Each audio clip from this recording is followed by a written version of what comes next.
திருமறை நேரம் Bible Hour presented by the National Bible College. கிறிஸ்துவின் சபையார் உங்களை வாழ்த்துகிறார்கள். Welcome to Satellite Bible Classes. தம்பீரான் ஒருவனே தம்பமே தருவனே வருதவிது குமரகுரு பரமனுவேலே நம்பி வந்தேனே.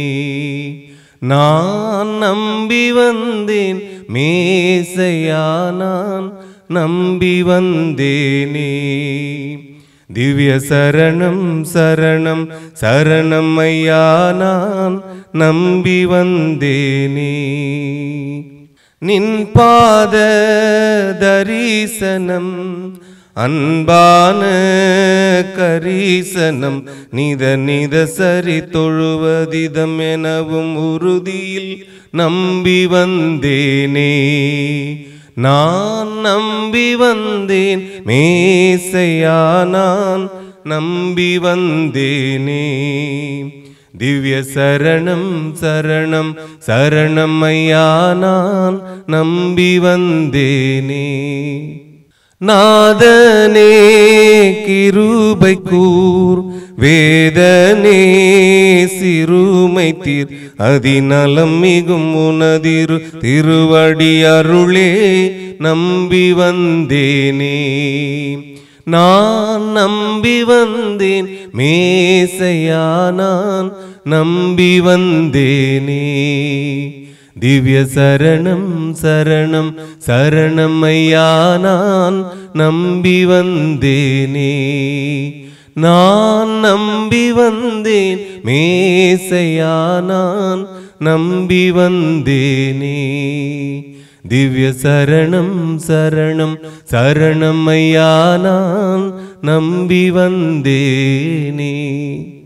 பரிசுத்த ஆண்டவர் இயேசு கிறிஸ்துவின் இனிய நாமத்திலே திருமறை நேர உறவுகளை அன்போடு கூட வரவேற்கிறேன். ராஜ்யத்தை பற்றி நாம் படித்து கொண்டிருக்கிறோம்.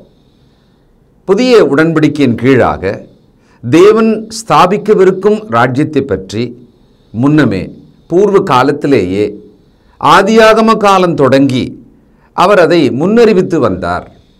அதை பற்றி நாம் இப்போ கவனிக்கலாம். ஆதியாகமம் 49ஆம் அதிகாரம் 10வது வசனம். சமாதான கர்த்தர் வருமளவும் செங்கோல் யூதாவை விட்டு நீங்குவதுமில்லை, நியாயப்பிரமாணிகன் அவன் பாதங்களை விட்டு ஒழிவதுமில்லை, ஜனங்கள் அவரிடத்தில் சேருவார்கள். செங்கோல் யூதாவை விட்டு நீங்குவதில்லை. ஒரு ஆட்சி என்று சொன்னால், ஒரு அரசன் என்று சொன்னால், செங்கோல் என்பது ஆட்சி அதிகாரத்தை காண்பிக்கிறது. சமீபத்திலே நம்முடைய தேசத்தில் செங்கோல் ஒன்றை அரசவையில் வைத்து, அதை பழைய காலத்தின் ஒரு செங்கோலாக இருந்தாலும் இந்த காலத்திலே அதை கொண்டு போய் வைத்தார்கள். அது என்ன அப்படின்னா, ஒரு ஆட்சியின் அதிகாரத்தை குறிக்கும் ஒரு அடையாளம் தான். அது மாதிரி இங்கே சமாதான கர்த்தர் வருமளவும், சமாதான கர்த்தராகிய இயேசு கிறிஸ்து வருமளவும். அங்கேயே இந்த சமாதானம் என்ற வார்த்தை இருக்கிறதுன்னா, மனிதனுக்கும் தேவனுக்கும் இடையிலே பாவத்தை நீக்கி ஒப்புரவாகிய அந்த சமாதானத்தை ஏற்படுத்துவதற்கு இயேசு வருவார். ஆனால் அந்த யூத குலத்திலே யூத வம்சத்துக்குள்ளே அவர் வரவேண்டி இருப்பதால செங்கோல் அவருடைய ஆட்சி என்பது யூத வம்சத்துக்குள், அந்த குலத்துக்குள் எப்பொழுதும் இருக்கும், அது நீங்காது என்று முன்னறிவிக்கிறார். அன்னைக்கு இதை யார் கேட்டாங்களோ அவங்களுக்கு புரியாது. இன்றைக்கு மொத்த வரலாறையும் கையில் வைத்திருக்கிற நமக்குத்தான் இதோ தேவன் அன்னைக்கே அதை சொல்லி வச்சிருக்கிறார் அப்படின்னு தெரியும். ஆதியாகமம் 3:15 ஸ்திரீயின் வித்து என்று ஆண்டவர் பேசப்பட்டார். ஆனால் இந்த இடத்துல ஒரு ஆள்பவராக, ஆட்சி அதிகாரமுடையவராக யூத குலத்திலே அவர் வருவார் என்பதை நம்ம இங்கே பார்க்கிறோம். எண்ணாகமம் 24:17 அவரை காண்பேன், இப்பொழுது அல்ல, அவரை தரிசிப்பேன், சமீபமாய் அல்ல. ஒரு நட்சத்திரம் யாக்கோபிலிருந்து உதிக்கும், ஒரு செங்கோல் இஸ்ரவேலிலிருந்து எழும்பும், அது மோவாபின் எல்லைகளை நொறுக்கி சேத் புத்திரர் எல்லாரையும் நிர்மூலமாக்கும். ஆண்டவர் இயேசு கிறிஸ்துவானவர் அரசராக, ராஜாவாக ராஜ்யம் ஒன்றை இந்த பூமியிலே ஸ்தாபிக்கும்படியாக யூத குலத்திலிருந்து அந்த இஸ்ரவேல் என்கிற வம்சத்தின் வழியிலே அவர் வருவார் என்று செங்கோல் என்பது அடையாளமாக சொல்லப்பட்டிருக்கிறது. ராஜ்யம் என்பது தேவனுடைய ஒட்டுமொத்த அண்ட சராசரங்களை ஆளுகிற ஒரு விஷயமாக நாம் ஏற்கனவே பல வசனங்களாலே பார்த்துட்டோம், உறுதி செஞ்சிட்டோம். ஆனால் தேவன் இந்த பூமியை ஆண்டவர் இயேசு கிறிஸ்துவின் வழியாக ஆளுகை ஒன்றை செய்வதற்கான ஒரு திட்டத்தை வைத்திருந்தார். அதனுடைய முன்னறிவிப்பை தான் நாம் இப்போ பார்க்குறோம். நல்ல வரிசையாக நாம் பார்த்துட்டோம்னா நிச்சயமாக ராஜ்யத்தை பற்றிய சத்தியத்தை நாமோ விளங்கி கொள்ள முடியும். தானியேலின் புத்தகம் 2ஆம் அதிகாரம் 44வது வசனம், அந்த ராஜாக்களின் நாட்களிலே பரலோகத்தின் தேவன் என்றைக்கும் அழியாத ஒரு ராஜ்யத்தை எழும்ப பண்ணுவார். அந்த ராஜ்யம் வேறே ஜனத்துக்கு விடப்படுவதில்லை. ஒரு கல் கையினால் பெயர்க்கப்படாமல் மலையிலிருந்து பெயர்ந்து உருண்டு வந்து இரும்பையும் வெண்கலத்தையும் களிமண்ணையும் வெள்ளியையும் பொன்னையும் நொறுக்கினதை நீர் கண்டீரே. அப்படியே அது அந்த ராஜ்யங்களை எல்லாம் நொறுக்கி நிர்மூலமாக்கி தானோ என்றென்றைக்கும் நிற்கும். ராஜாக்களின் நாட்களிலே, அது என்ன அந்த ராஜாக்களின் நாட்களிலே? இது ஒரு தரிசனம், ஒரு மகாராஜாவுக்கு உண்டான ஒரு கனவு தரிசனம். அதற்கான விளக்கத்தை தானியேலை அழைத்து கேட்கிறாரு. தானியேல் அங்கு விளக்கம் கொடுக்கிறார். என்ன மாதிரியான ஒரு தரிசனம் அது?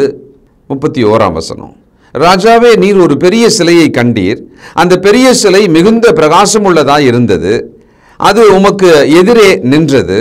அதன் ரூபம் பயங்கரமாய் இருந்தது. அந்த சிலையின் தலை பசும்பொன்னும் அதன் மார்பும் அதன் புயங்களும் வெள்ளியும், அதன் வயிறும் அதன் தொடையும் வெண்கலமும், அதன் கால்கள் இரும்பும், அதன் பாதங்கள் பாதி இரும்பும் பாதி களிமண்ணுமாய் இருந்தது. நீர் பார்த்து கொண்டிருக்கும் போதே கைகளால் பெயர்க்கப்படாத ஒரு கல் பெயர்ந்து உருண்டு வந்து அது அந்த சிலையை இரும்பும் களிமண்ணும் ஆகிய அதன் பாதங்களில் மோதி அவைகளை நொறுக்கி போட்டது. அப்பொழுது அந்த இரும்பும் களிமண்ணும் வெண்கலமும் வெள்ளியும் பொன்னும் ஏகமாய் நொறுங்குண்டு கோடை காலத்தில் போரடிக்கிற களத்திலிருந்து பறந்து போகிற பதரை போலாயிற்று. அவைகளுக்கு ஒரு இடமும் கிடையாதபடி காற்று அவைகளை அடித்து கொண்டு போயிற்று. சிலையை மோதின கல்லோவென்றால் ஒரு பெரிய பர்வதமாகி பூமியையெல்லாம் நிரப்பிற்று. சொப்பனம் இதுதான், அதன் அர்த்தத்தையும் ராஜ சமூகத்தில் தெரிவிப்போம். ஒரு பெரிய சிலை, அந்த பெரிய சிலையினுடைய தலை பொன், அப்படியே வெள்ளி, வெண்கலம், இரும்பும் களிமண்ணும் கலந்ததாக. இவை எல்லாமே ராஜ்யங்களை பற்றி அந்த தரிசனத்தின் காலத்திலிருந்து, பாபிலோன் ராஜ்யம் தான் அன்னைக்கு, அந்த ராஜ்யத்தின் காலத்திலிருந்து அடுத்தடுத்து வரப்போகிற ராஜ்யங்கள், அதோட வலிமை தன்மை, அந்த ராஜ்யங்களின் முடிவிலே இன்னொரு ராஜ்யம், அப்படி ஒவ்வொன்றா வருவதை பற்றிய தரிசனம் இப்ப சொல்றார் பாருங்க. 37, ராஜாவே, நீர் ராஜாதி ராஜாவா இருக்கிறீர். பரலோகத்தின் தேவன் உமக்கு ராஜரீகத்தையும் பராக்கிரமத்தையும் வல்லமையையும் மகிமையையும் அருளினார். சகல இடங்களிலும் உள்ள மனுபுத்திரரையும் வெளியின் மிருகங்களையும் ஆகாயத்து பறவைகளையும் அவர் உமது கையில் ஒப்பு கொடுத்து உம்மை அவைகளை எல்லாம் ஆளும்படி செய்தார். பொன்னான அந்த தலை நீரே. அப்போ அந்த அந்த டைம்ல தீர்க்கதரிசி பேசுகிற அந்த சமயத்துல அந்த ராஜாவினுடைய ஆட்சி பாபிலோன் ராஜா. அந்த பாபிலோன் ராஜாவினுடைய நேபுகாத் நேச்சாருடைய ஆட்சி காலமானது பொற்காலம். பொன்னால் ஆகிய தலை நீங்க தான். உங்களுக்கு பிறகு 39, உமக்கு பிறகு உமக்கு கீழ்த்தரமான வேறொரு ராஜ்யம் தோன்றும். பின்பு பூமியெல்லாம் ஆண்டு கொள்ளும் வெண்கலமான 3ஆம் ராஜ்யம் ஒன்றும் எழும்பும். இப்போ இவருக்கு அடுத்தது இன்ஃபீரியர், கீழ்த்தரமான அப்படின்னா பொன், அடுத்தது வெள்ளினா அந்த பொன்னினுடைய தரம் வேற, வெள்ளியோட தரம் வேற இல்லையா? அதே மாதிரி தான் அந்த ஆட்சி அதிகாரம், அந்த ராஜாங்கத்தோட வல்லமை கூட அப்படித்தான் இருக்கும். மேதிய பெர்சிய ராஜ்யமானது பாபிலோன் ராஜ்யத்துக்கு அடுத்ததாக, அதற்கு அடுத்தது இன்னொரு ராஜ்யம் தோன்றும், அது வெண்கலம் அப்படின்னா. அதுக்கு அடுத்தது கிரேக்க ராஜ்யம் 40. 4வது ராஜ்யம் இரும்பை போல உரமாயிருக்கும். இரும்போ எல்லாவற்றையும் எப்படி நொறுக்கி சின்ன பின்னம் ஆக்குகிறதோ அப்படியே அது நொறுக்கி போடுகிற இரும்பு போல அவைகளையெல்லாம் நொறுக்கி தகர்த்து போடும். ரோம ராஜ்யம். இதுதான் வரலாறு. இந்த ராஜ்யத்துக்கு அடுத்தது இன்னென்ன ராஜ்யங்கள் வந்ததை வேதத்திலும் பார்க்கலாம், வரலாற்றிலும் பார்க்கலாம். தேவன் பாருங்க, தம்முடைய ராஜ்யத்தை இந்த பூமியிலே ஸ்தாபிக்க போவதற்கான முன் ஏற்பாடு, முன் அடையாளம், முன் அறிவிப்பு அதெல்லாம் ரொம்ப கிளீனாக பண்ணிகிட்டே வந்திருக்கார். எங்க ஆதியாகம காலத்திலிருந்தே. ஏன் அப்படின்னா, தேவன் சர்வ வல்லவராக, சர்வத்தையும் ஆளுபவராகத்தான் தன்னை அறிமுகம் செய்கிறார். அவருடைய ஆளுகை என்பது எப்பொழுதுமே நித்திய காலமாக மாறாதது. அப்ப தேவனோட இந்த ஆளுகையை நாம் கற்றுக்கொள்ள வேண்டும் அல்லது புரிந்து கொள்ள வேண்டும். 41 பாதங்களும் கால் விரல்களும் பாதி குயவனின் களிமண்ணும் பாதி இரும்புமாய் இருக்க நீர் கண்டீரே, அந்த ராஜ்யம் பிரிக்கப்படும். ஆகிலும் களிமண்ணோடே இரும்பு கலந்திருக்க நீர் கண்டபடியே இரும்பினுடைய உறுதியில் கொஞ்சம் அதில் இருக்கும். கால் விரல்கள் பாதி இரும்பும் பாதி களிமண்ணுமாய் இருந்தது என்னவென்றால், அந்த ராஜ்யம் ஒரு பங்கு உரமும் அல்லது உறுதியும், ஒரு பங்கு நெரிசலும் அல்லது பலவீனமாய் இருக்கும். நீர் இரும்பை களிமண்ணோடே கலந்ததாக கண்டீரே, அவர்கள் மற்ற மனுஷரோடே சம்பந்தம் கலப்பார்கள். ஆகிலும் இதோ களிமண்ணோட இரும்பு கலவாதது போல அவர்கள் ஒருவரோடொருவர் ஒட்டி கொள்ளாதிருப்பார்கள். ஒரு வீக்கான ராஜ்யமாக அவங்க மாறிடுவாங்க. அப்ப 44 அந்த ராஜாக்களின் நாட்களிலே பரலோகத்தின் தேவன் என்றென்றைக்கும் அழியாத ஒரு ராஜ்யத்தை எழும்ப பண்ணுவார். ஒரு ராஜ்யத்தை எழும்ப பண்ணுவார். ரோம ராஜ்யத்தின் கடைசி காலத்திலே தேவன் தமது ராஜ்யத்தை எழும்ப பண்ணுவார். அந்த ராஜ்யம் வேறே ஜனத்துக்கு விடப்படுவதில்லை. ஒரு கல் கையால் பெயர்க்கப்படாமல் மலையிலிருந்து பெயர்ந்து உருண்டு வந்து இரும்பையும் வெண்கலத்தையும் களிமண்ணையும் வெள்ளியையும் பொன்னையும் நொறுக்கினது நீர் கண்டீரே, அப்படியே அது அந்த ராஜ்யங்களை எல்லாம் நொறுக்கி நிர்மூலமாக்கி தானோ என்றென்றைக்கும் நிற்கும். என்றென்றைக்கும் நிற்கும்படியான ஒரு ராஜ்யத்தை இந்த வரிசையான ராஜ்யங்களின் முடிவிலே தேவன் இந்த பூமியிலே கொண்டு வருவார், அதை ஸ்தாபிப்பார். தானியேல் 4ஆம் அதிகாரம் 1-3 வசனங்கள். ராஜாவாகிய நேபுகாத் நேச்சார் பூமியெங்கும் குடியிருக்கிற சகல ஜனத்தாருக்கும் ஜாதியாருக்கும் பாஷைக்காரருக்கும் எழுதுகிறது என்னவென்றால், உங்களுக்கு சமாதானம் பெருக கிடவது. உன்னதமான தேவன் என்னிடத்தில் செய்த அடையாளங்களையும் அற்புதங்களையும் பிரசித்திப்படுத்துவது எனக்கு நன்மையாக கண்டது. அவருடைய அடையாளங்கள் எவ்வளவு மகத்துவமும் அவருடைய அற்புதங்கள் எவ்வளவு வல்லமையுமாயிருக்கிறது. அவருடைய ராஜ்யம் நித்திய ராஜ்யம், அவருடைய ஆளுகை தலைமுறை தலைமுறையாக நிற்கும். உலகின் அன்றைய வல்லரசு பொன்னான ராஜ்யம் என்று சொல்லப்பட்ட அந்த ராஜா அந்த தரிசனத்தின் விளக்கத்துக்கு பிறகு தேவனுடைய அந்த உன்னத ஆளுகையின் வல்லமையை உணர்ந்து கொண்டார். அவர்கிட்ட அந்த மாதிரியான ஒரு உணர்வு அறிவு வந்ததை நம்ம இந்த வசனத்தில் பார்க்கிறோம். 32வது வசனம். மனுஷரினின்று தள்ளப்படுவாய், வெளியின் மிருகங்களோடே சஞ்சரிப்பாய், மாடுகளைப் போல் புல்லை மேய்வாய். இப்படியே உன்னதமானவர் மனுஷருடைய ராஜ்யத்தில் ஆளுகை செய்து தமக்கு சித்தமாயிருக்கிறவனுக்கு அதை கொடுக்கிறார் என்பதை நீ அறிந்து கொள்ள மட்டும் 7 காலங்கள் உன்மேல் கடந்து போகும் என்று உனக்கு சொல்லப்படுகிறது என்று விளம்பினது. ஒரு கட்டத்தில் பாபிலோன் கொஞ்ச காலம் கழித்து கொஞ்சம் கர்வமும் மேட்டிமையுடையவராக மாறிட்டார். அப்போ தேவன் அவரை கீழே தள்ளி அவருக்கு ஒன்றை உணர்த்துவதாக சொன்னார். என்ன சொன்னார்? பூமியின் ராஜ்யங்களை ராஜாக்களை எல்லாம் ஏற்கனவே படித்தது ஞாபகம் இருக்கா?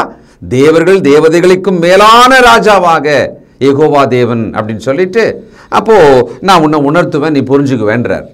34, 35 அந்த நாட்கள் சென்ற பின்பு நேபுகாத் நேச்சராகிய நான் என் கண்களை வானத்துக்கு ஏறெடுத்தேன், என் புத்தி எனக்கு திரும்பி வந்தது. அப்பொழுது நான் உன்னதமானவரை ஸ்தோத்தரித்து என்றைக்கும் ஜீவித்திருக்கிறவரை புகழ்ந்து மகிமைப்படுத்தினேன். அவருடைய கர்த்தத்துவமே நித்திய கர்த்தத்துவம், அவருடைய ராஜ்யமே தலைமுறை தலைமுறையாக நிற்கும்.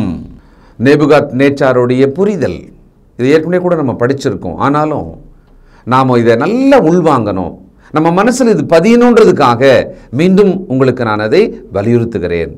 சர்வ ஆளுகையை செய்து கொண்டிருக்கும் பிரலோகத்தின் தேவனை புரிந்து கொண்ட அன்றைக்கு உலகத்தின் வல்லரசாகிய பாபிலோன் ராஜ்யத்தின் ராஜாவோட அறிக்கை இது. அவருக்கு புரிஞ்சது, இன்னைக்கு நமக்கு புரியணும். அது என்ன புரியணுன்றதை நாம் தொடர்ந்து படிச்சுக்கிட்டே போகலாம். சங்கீதம் 2:1 முதல். ஜாதிகள் கொந்தளித்து ஜனங்கள் விருதா காரியத்தை சிந்திப்பானேன். கர்த்தருக்கு விரோதமாகவும் அவர் அபிஷேகம் பண்ணினவருக்கு விரோதமாகவும் பூமியின் ராஜாக்கள் எழும்பி நின்று அதிகாரிகள் ஏகமாய் ஆலோசனை பண்ணி அவர்கள் கட்டுகளை அறுத்து அவர்கள் கயிறுகளை நம்மை விட்டு எரிந்து போடுவோம் என்கிறார்கள். பரலோகத்தில் வீற்றிருக்கிறவர் நகைப்பார், ஆண்டவர் அவர்களை இகழுவார். அப்பொழுது அவர் தமது கோபத்திலே அவர்களோடு பேசி தமது உக்கிரத்திலே அவர்களை கலங்க பண்ணுவார். நான் என்னுடைய பரிசுத்த பர்வதமாகிய சீயோன் மீதிலே என்னுடைய ராஜாவை அபிஷேகம் பண்ணி வைத்தேன் என்றார். தீர்மானத்தின் விவரம் சொல்லுவேன். கர்த்தர் என்னை நோக்கி, நீர் என்னுடைய குமாரன், இன்று நான் உம்மை ஜனிப்பித்தேன். இப்போ உங்களுக்கு புரியும் யாரை பற்றி, எந்த ராஜாவை பற்றி அங்கே பேசிக்கொண்டிருக்கிறார். தீர்க்க தரிசனமான இந்த வசனத்துக்குள்ளே தேவனுடைய குமாரன் ராஜாவாக எருசலேமிலே அவர் நிற்பார், அவர் அபிஷேகம் பண்ணப்பட்ட ராஜா என்றெல்லாம் சொல்லப்பட்டிருக்கு இல்லையா? தொடர்ந்து வாசிப்போம். என்னை கேளும், அப்பொழுது ஜாதிகள் உமக்கு சுதந்திரமாகவும் பூமியின் எல்லைகளை உமக்கு சொந்தமாகவும் கொடுப்பேன். இருப்புக்கோலால் அவர்களை நொறுக்கி குயகலத்தை போல் அவர்களை உடைத்து போடுவீர் என்று சொன்னார். பார்த்தீங்களா? ஆண்டவராகிய இயேசு கிறிஸ்து தேவனுடைய குமாரன் அபிஷேகம் பண்ணப்படுபவராக, எதுக்கு? ராஜாவாக இந்த பூமியிலே வருவார். 110ஆம் சங்கீதம் 1 முதல் 3 வசனங்கள். கர்த்தரின் ஆண்டவரை நோக்கி, நான் உம்முடைய சத்துருக்களை உமது பாதப்படியாக்கி போடும் வரைக்கும் நீர் என்னுடைய வலது பார்சத்தில் உட்காரும் என்றார். கர்த்தர் சீயோனிலிருந்து உமது வல்லமையின் செங்கோலை அனுப்புவார். நீர் உம்முடைய சத்துருக்களின் நடுவே ஆளுகை செய்யும். உமது பராக்கிரமத்தின் நாளிலே உம்முடைய ஜனங்கள் மனப்பூர்வமும் பரிசுத்த அலங்காரம் உள்ளவர்களாய் இருப்பார்கள். விடியற் காலத்து கர்ப்பத்தில் பிறக்கும் பணிக்கு சமானமாய் உம்முடைய எவ்வன ஜனம் உமக்கு பிறக்கும். புதிய ராஜ்யத்தின் துவக்கம் அது எப்படி உருவாகும்? ராஜாவாகிய ஆண்டவர் இயேசு கிறிஸ்துவானவர் தமது ராஜ்யத்தில் எவ்விதமான ஆளுகை செய்வார்? சர்வ அதிகாரமுடையவராக, வானத்திலும் பூமியிலும் சகல அதிகாரம் உடையவராக அந்த ஆட்சி செய்வார் என்பதை தான் இருப்பு கோலால் உறுதியான மிக தெளிவான இந்த தீர்க்கதரிசன வசனங்கள் எல்லாம் நமக்கு இன்றைக்கு விளங்கும். அன்னைக்கு அவங்களுக்கு அது புரிஞ்சிருக்காது, தேடி தேடி பார்த்துருப்பாங்க.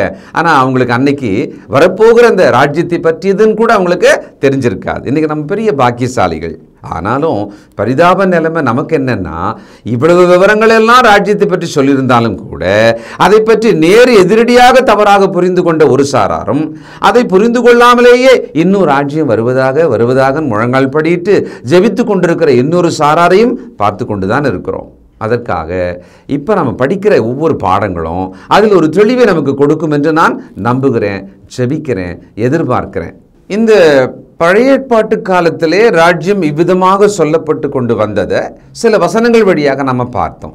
இப்போ புதிய ஏற்பாட்டுக்குள்ளே நுழையலாம். அங்கே யோவான் ஸ்நானகன் என்கிற ஒருவர் கர்த்தருக்கு முன்பாக, ஆண்டவர் இயேசு வருவதற்கு முன்பாக வழியை ஆயத்தம் பண்ணும்படியான ஒரு ஊழியத்தை அவர் செய்ய நியமிக்கப்பட்டவர். அதை செய்து கொண்டிருக்கிறார். அவர் என்ன போதித்தார்? மத்தேயு 3ஆம் அதிகாரம் 1 முதல். அந்நாட்களில் யோவான் ஸ்நானன் யூதேயாவின் வனாந்திரத்தில் வந்து, மனம் திரும்புங்கள், பரலோக ராஜ்யம் சமீபித்திருக்கிறது என்று பிரசங்கம் பண்ணினான். பார்த்தீங்களா? பரலோக ராஜ்யம் சமீபித்திருக்கிறது என்று பிரசங்கம் பண்ணினான். இவர் ஒரு தீர்க்கதரிசியாகவும் வரப்போகிறதை முன்னறிவித்தார். ஆண்டவர் இயேசு கிறிஸ்துவுக்கு வழியை ஆயத்தம் பண்ணும்படியாக இவர் அனுப்பப்பட்டவர். அடுத்த வசனம், கர்த்தருக்கு வழியை ஆயத்தப்படுத்துங்கள், அவருக்கு பாதைகளை செவ்வை பண்ணுங்கள் என்று வனாந்திரத்திலே கூப்பிடுகிறவனுடைய சத்தம் உண்டென்று ஏசாயா தீர்க்கதரிசியினால் சொல்லப்பட்டவன் இவனே. ஏசாயா தீர்க்கதரிசியினால் சொல்லப்பட்ட இந்த யோவான் ஸ்நானகன் ஆண்டவர் இயேசு வருவதற்கு முன்பதாக தன்னை ஆயத்தப்படுத்தி கொண்டு ஜனங்களுக்கு போதித்துக் கொண்டிருக்கிறார். அவர் போதித்துக் கொண்டிருக்கையில் ஆண்டவர் வருவார். அது நமக்கு தெரியும் இல்லைங்களா? யோவான் 1ஆம் அதிகாரம் 25 முதல். அவர்கள் அவனை நோக்கி, நீர் கிறிஸ்துவும் அல்ல, எலியாவும் அல்ல, தீர்க்கதரிசியானவரும் அல்லவென்றால் ஏன் ஞானஸ்நானம் கொடுக்கிறீர் என்று கேட்டார்கள். யோவான் அவர்களுக்கு பிரதியுத்தரமாக, நான் ஜலத்தினாலே ஞானஸ்நானம் கொடுக்கிறேன், நீங்கள் அறியாதிருக்கிற ஒருவர் உங்கள் நடுவிலே நிற்கிறார், அவர் எனக்கு பின் வந்தும் என்னிலும் மேன்மை உள்ளவர், அவருடைய பாதரட்சியின் வாரை அவிழ்ப்பதற்கும் நான் பாத்திரன் அல்ல என்றான். ஆண்டவர் இயேசுவுக்கு முன்பு தான் எந்த அளவு என்பதை இங்கே யோவான் ஸ்நானன் சொல்றார். நான் சிறுகவும் கிறிஸ்து பெருகவும் என்று சொன்னார். உலகத்தின் பாவங்களையெல்லாம் சுமந்து தீர்க்கிற தேவ ஆட்டுக்குட்டி இவர்தான் என்று அறிக்கையிட்டார். அப்போ யோவான் ஸ்நானகனோட போதனைகள், ஆண்டவர் இயேசு கிறிஸ்துவை இந்த யூத ஜனங்கள், இஸ்ரவேலில் மீதியான மக்கள் எல்லாருமே விசுவாசிக்க வேண்டும். அதுக்கு இவருக்குள்ளே மனந்திரும்பல் உண்டாக வேண்டும். அந்த மனந்திரும்புதல் உண்டாக வேண்டும் என்று சொல்லும் பொழுது எப்படி சொன்னாரு? மனந்திரும்புங்க, பரலோக ராஜ்யம் சமீபித்திருக்கிறது, அந்த தேவனுடைய ராஜ்யம் சமீபித்திருக்கிறது. இதுதான் யோவான் ஸ்நானகனோட போதனை. அப்ப இந்த ராஜ்யமானது ஆதியாகமத்திலிருந்து இந்த பூமியிலே தமது குமாரன் இயேசு கிறிஸ்துவினால் அபிஷேகம் பண்ணப்பட்ட மேசியாவினால் ஸ்தாபிக்கப்படும் ராஜ்யத்தை பற்றி அன்ஃபோல்டிங் அப்படின்னா ஒரு புத்தகத்தை ஒவ்வொரு பக்கமாக திறக்கிறது போல, ஒரு பூவானது மடல்களை ஒவ்வொன்றாக விரித்து மலர்வது போல தேவன் இதை சொல்லிக்கொண்டே வந்திருக்கிறார். இப்போ நாம் புதிய ஏற்பாட்டுக்குள்ளே வந்துட்டோம். இங்கே வழியை ஆயத்தம் பண்ணும்படியாக ஊழியம் செய்ய வந்த யோவான் ஸ்நானனும் பரலோக ராஜ்யம் சமீபித்திருக்கிறது, மனம் திரும்புங்க, எல்லாரும் மனம் திரும்பி வாங்க. அந்த மனம் திரும்பலுக்கு ஏற்ற ஒரு ஞானஸ்நானம் அதையும் கொடுத்துட்டு ஜனங்களை எல்லாம் ஆயத்தம் பண்றார். அப்பொழுது ஆண்டவர் வருகிறார். உலகத்தின் பாவத்தை சுமந்து தீர்க்கும் தேவாட்டுக்குட்டி என்று அவரை பற்றிய சாட்சியை சொன்னார். தொடர்ந்து நாம படிப்போம், ஜெபம் செய்வோம். இரக்கமுள்ள பிதாவே, பரிசுத்தர் பரிசுத்தரே, எங்கள் ஆண்டவர் இயேசு கிறிஸ்துவின் நாமத்திலே உம்மை ஸ்தோத்திரிக்கிறோம். ராஜாதி ராஜாவும் கர்த்தாதி கர்த்தாவும் பூர்வ காலம் முதல் நித்திய நித்திய காலமாக எல்லாவற்றையும் எல்லாரையும் ஆண்டு கொண்டு வருகிற எங்கள் தகப்பனே, இன்றைக்கு இந்த பூமியிலே ஒரு ராஜ்யமாக ஸ்தாபித்து ஆண்டவர் இயேசு கிறிஸ்துவை ராஜாவாக வைத்து அவருக்கு சகல அதிகாரம் கொடுத்து அவர் சட்டங்களுக்கு நாங்கள் கீழ்ப்படிய வேண்டும் என்று எங்களுக்கு கட்டளையிட்டிருக்கிறீர். அதை உணர்ந்து வாழ்வதற்கு இப்பொழுது படிக்கும் இந்த பாடங்கள் எல்லாம் எங்களுக்கு பிரயோஜனமாக இருக்கட்டும். கேட்கிறவர்கள் புரிந்து கொள்ள, உணர்ந்து கொள்ள, இந்த ராஜ்யத்தின் சுவிசேஷத்தை அவர்கள் அறிந்து அதற்கு கீழ்ப்படிய இந்த உலகத்தின் கட்டுகளில் நின்றும் மார்க்க பிரிவினை நின்றும் விக்கிரக ஆராதனை நின்றும் மனிதருடைய ஆளுகையின் கீழ் நின்றும் அவர்கள் விடுதலையாக வேண்டும் என்று செபிக்கிறேன். அப்படியே நீ செய்வீராக, ஆசீர்வதிப்பீராக. இயேசு கிறிஸ்துவின் நல்ல நாமத்தில் இவைகளை கேட்கிறோம் பிதாவே, ஆமென். தொடர்பு கொள்ள வேண்டிய முகவரி: திருமறை நேரம், 58 சர்ச் தெரு, குமரன் நகர், சென்னை 6082. செல்போன் 9385500882. கர்த்தாவே, தேவர்களில் உமக்குப்பானவர் யார்? வானத்திலும் பூமியிலும் உமக்குப்பானவர் யார்?